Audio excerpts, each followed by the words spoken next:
پاکستان میں لوگوں کا ہماری مسلم سوسائٹی کے اندر ایک تاثر یہ ہے کہ جیسے ہی خاوند اپنی بیوی کو طلاق دیتا ہے تو وہ طلاق فوراً ہی مؤثر ہو جاتی ہے. جیسے ہی ہسبینڈ نے اپنی بیوی کو کہا کہ جی میں تمہیں طلاق دیتا ہوں تو اس کا مطلب ہے طلاق ہو گئی. لیکن سپریم کورٹ آف پاکستان نے اپنے حالیہ فیصلے کے اندر اس تاثر کے اگینسٹ ایک ڈیٹیلڈ آبزرویشن پاس کرتے ہوئے تمام جو کنفیوژن ہے اسے دور کر دیا ہے. Supreme court of Pakistan section 7 of the Muslim family law ordinance 1961 جس کے اندر ڈیورس کا پورا پروسیجر بیان کرتا ہے اس کی واضح تشریح کرتے ہوئے یہ بیان کرتی ہے کہ خاوند اپنی بیوی کو کسی بھی فارم میں طلاق دے سکتا ہے. اس میں کوئی شک نہیں ہے. وہ اسے وربلی دے, وہ اسے آن لائن دے, ای میل پہ کہے, واٹس ایپ پہ میسج کرے, اخبار میں اشتہار دے دے, وہ کوئی فارم آف ڈیورس استعمال کرنا چاہے, طلاق احسن دینا چاہے, سنگل ڈیورس, وہ کہے کہ طلاق ثلاثہ رکھنا ہے, طلاق بدعہ جس میں 3 طلاقیں ون گو میں دے دی جاتی ہیں وہ دینا چاہیں تو یہ اس کا کمپلیٹ استحقاق ہے. لیکن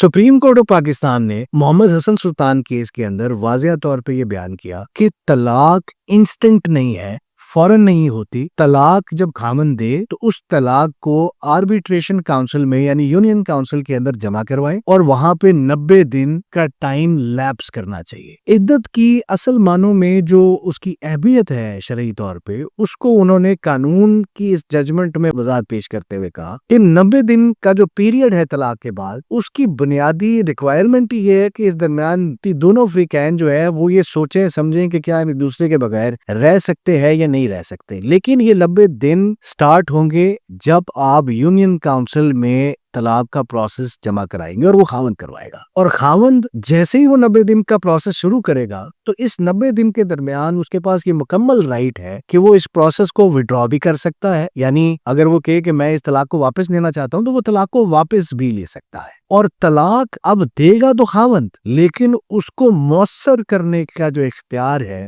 وہ قانون نے چیئرمین یونین کاؤنسل کو دیا ہے. اور جس دن چیئرمین یونین کاؤنسل کو 90 دن کے لیپس کے بعد یہ تسلی ہو گئی کہ خاوند نے اپنی بیوی کو جو طلاق دی ہے ان کے درمیان کوئی راضی نامہ نہیں ہوا اور یہ 90 دن کے درمیان خاوند نے طلاق واپس بھی نہیں لی تو وہ طلاق کا سرٹیفکیٹ جاری کرے گا. اب کوئی بھی ایسی خاتون جو یہ سوچ رہی ہو کہ جی میرے خاوند نے مجھے 1 طلاق دی, 2 طلاق دی یا 3 طلاقیں دی تو اس کے کیس میں کیا وہ طلاق ہوئی یا نہیں ہوئی, تو اس کا سوال کسی لائر کو یا کسی لیگل ایکسپرٹ کو یا کسی اسلامک اسکالر کو کرنے کی بجائے آپ صرف یہ دیکھیں گے کہ کیا طلاق کا سرٹیفکیٹ جاری ہوا ہے یا نہیں. اور اگر طلاق کا سرٹیفکیٹ جاری نہیں ہوا تو پاکستان کے قانون میں طلاق نہیں ہوئی.